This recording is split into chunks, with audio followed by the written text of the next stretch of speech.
lagi nunggu angkot. Angkot kemana? Angkot ke Bandung. Ke Bandung mah nggak ada angkot dari Depok gitu. Naik kereta atau naik travel. Oh iya, saya nggak pernah ke Bandung. Ya udah saya temenin, jangan gitu ya.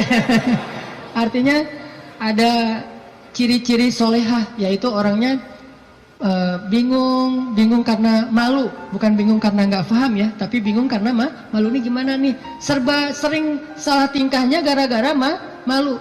Kalau ada cowok-cowok, aduh gimana masuknya ya, cowok pada duduk semua di depan masjid, mau masuk ke masjid ada aja di teras banyak cowok, dia bingung. Itu calon istri ideal banget tuh. Jadi kalau ngelihat cewek kebingungan, berdoa pada Allah, ya Allah berikan saya seorang istri yang lagi kebingungan. Cari yang bingung gitu teh. Karena yang bingung itu pasti rasa malunya besar, kehormatannya luar biasa, menjaga diri. Kalau dia nggak menjaga diri mungkin nggak akan terlalu kebingungan. Dia akan walaupun nggak semua yang berani, yang cekatan itu berarti bukan orang soleha, bukan. Cuman salah satu cirinya itu adalah punya rasa istihya, malu-malu. Jadi kalau ngomong Assalamualaikum, Waalaikumsalam, ngomongnya membelakangi gitu ya. Itu salah satu ciri-cirinya. Pas ngeposting di Instagram, kita stalking gitu, kita kepoin Instagramnya, ternyata fotonya semuanya foto bunga-bunga, nggak ada foto orangnya. Ada kaktus, ada apa gitu, foto-foto bunga. Kalau ada foto orangnya pun foto KTP, hitam putih pula, segini, kayak orang foto paspor ya. Kalau pakai kacamata suruh buka kacamatanya, terus disuruh deketin matanya, melotot lagi, baru difoto, posting di Instagram foto. Kalau gitu berarti beda lagi nih karakternya. Karakter yang istrinya Musa malu-malu di belakang, duduk aja berdua nungguin. Akhirnya karena ngelihat ini perempuan kok ngantri berdua, Musa samperin. Datang Musa nanya, "Ma khotbukuma?" Segitu doang pertanyaannya. Jadi jangan panjang-panjang. Jangan nanya nomor handphone, jangan nanya akun Instagramnya apa, jangan basa-basi segala macam, jangan tiba-tiba pura-pura salah nomor telepon yang nyasar. Nanya aja, "Ma khotbukuma?" Ada apa? Kenapa kayak gini? Kenapa di belakang? Kenapa? Bahasa sederhananya adalah kenapa kalian berdiri saja di sini? Ma khotbukuma? Apa masalah kalian? Kedua perempuan ini terus bilang, kami tuh pengen ngasih minum ternak kami, tapi nggak bisa, soalnya laki-laki itu banyak yang ngerumunin air, dan kami nggak enak kalau mau desak-desakan dengan mereka. Sedangkan ayah kami sudah tua, nggak bisa memberikan minuman ternak. Musa melihat perempuan ini butuh pertolongan, akhirnya Musa ngambil ternaknya. Nggak banyak ngomong. Emang ternaknya namanya siapa? Salah tanya lagi kan ya? Basa-basinya lebay. Salah. Udah aja ambil ternaknya, kemudian dibawa oleh Musa, diberi minum. Bayangin Musa yang dalam keadaan capek banget, lapar, perjalanan jauh, masih sanggup memberi minum ternak. Dan dulu cara ngasih minum ternak, itu ngambil timba, timbanya tuh kayak ember, kalau di kita ember, kalau orang Arab nyebutnya timba. Dalwun itu ember besar, diambil nggak pakai tali, turun ke dalam sumur, sumurnya besar gitu, ngambil air, naik lagi ke atas, ngasih minum kepada onta, turun lagi ke bawah, naik lagi ke atas. Bayangin tuh, lumayan kan? Buat latihan otot. Musa turun, naik ke atas, bawa minuman untuk ternak. Ada 10 onta, bayangin, minimal 10 ember. Dalam keadaan lapar, lemes, perjalanan jauh, lelah, kurang tidur. Coba, kekuatan Musa. Dan itu langsung diketahui oleh cewek-cewek nanti, bilang dia itu orang yang kuat luar biasa. Kasih minuman ternak, udah selesai itu, dikasih lagi ke cewek-ceweknya pada pulang. Jazakallah khair, wa iyyakum, pulang aja. Musa setelah mereka pulang, nggak pura-pura apa gitu, aduh, di sini warung Padang di mana ya, nggak nanya-nanya gitu. Nggak minta kepada perempuan itu balasan apapun. Di sini warung Padang di mana, di sini KFC di mana atau apa gitu. Dia cuma menyerahkan onta perempuan itu, kemudian dia kembali ke tempat yang teduh. Sampai di tempat yang teduh, dia berdoa lagi kepada Allah. Apa kata Musa? Kata Musa, Rabbi inni lima anzalta ilayya min khairin fakir. Ya Allah, saya fakir. Fakir itu butuh banget.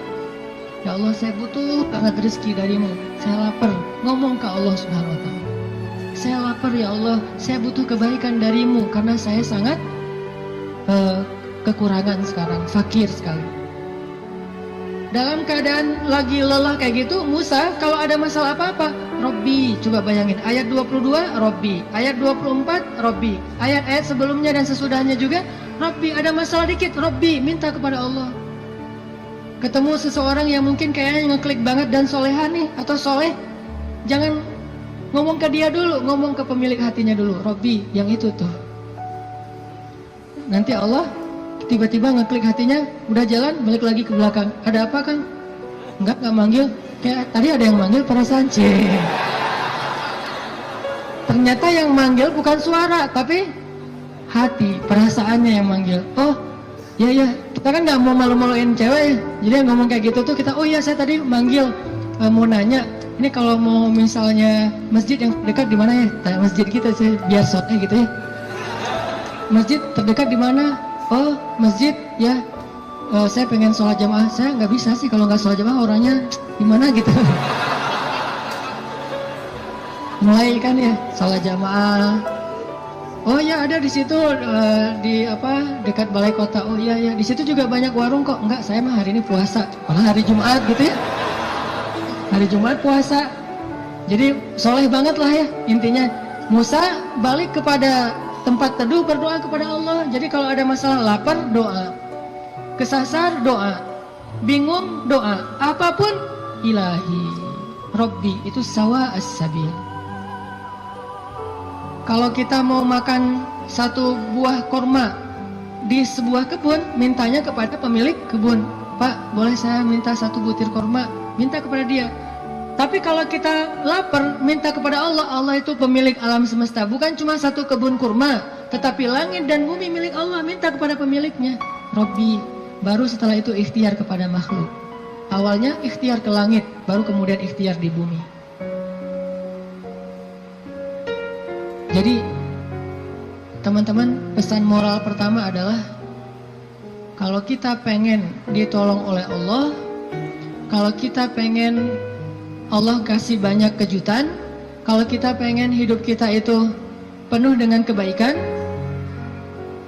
pesan moral pertamanya adalah sawa as-sabil. Jangan keluar dari jalan Allah Subhanahu wa taala. Jalan Allah itu artinya syariat. Syariat itu dalam bahasa Arab artinya jalan hidup, the way of life, yaitu Islam. Jangan keluar dari jalan Allah. Tetap aja di situ. Pasti Allah kasih. Kalau pengen pas kita berjalan tiba-tiba ada kejutan dari langit, sawa as-sabil, tetap di situ, jangan kecewain Allah. Jangan sampai Allah Subhanahu wa taala ngelihat kita ngeposting sesuatu yang Allah nggak suka. Bayangin kalau Allah udah unfollow, semua akan unfollow. Tiba-tiba akun kita jadi kosong, nggak ada followers. Apa arti Allah unfollow? Bara'atum minallah. Awal surat At-Taubah. Allah berlepas tangan. Berlepas tangan bahasa sosmednya unfollow.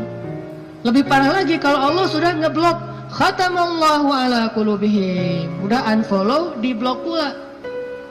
Jadi kita japri nggak masuk, contrengnya cuma satu, udah diblok. Kita telepon, dialihkan ke nomor yang lain. Kita DM nggak masuk juga, artinya kita diblok. Request nggak di respon. Artinya jangan sampai Allah ngelihat postingan kita yang keluar dari apa yang Allah izinkan, sehingga akhirnya Allah nanti unfollow kita, ngeblok kita, menjauh dari kita, berpaling dari kita. Siapa lagi yang bisa menolong kita setelah Allah? Ini pesan moral pertama tuh, tetap sawa as-sabil. Apapun masalah kita, dalam pekerjaan, gimana pun sulit, jangan sampai kita melanggar. Jangan sampai kita pakai jalan pintas. Jodoh juga gitu, gimana pun sulit, jangan pakai jalan pintas. Rezeki, jodoh, sekolah, belajar, keluarga, teman, apapun, sakit, sawa as-sabil. Nanti Allah akan nyediain buat kita hal-hal yang kejutan. Pesan moral kedua, selama kita sawa as-sabil, terus minta sama Allah. Karena berdoa itu walaupun belum dikabulkan, tetap dia ibadah. Doa itu ibadah, teman-teman. Jadi kalau ada orang yang bilang, jangan banyak-banyak doa, malu sama Allah, mending kita beramal aja. Berarti dia nggak paham kalau doa itu dalam Islam sama seperti orang sholat sunnah 2 rakaat. Makin dia banyak berdoa, makin Allah sayang sama dia.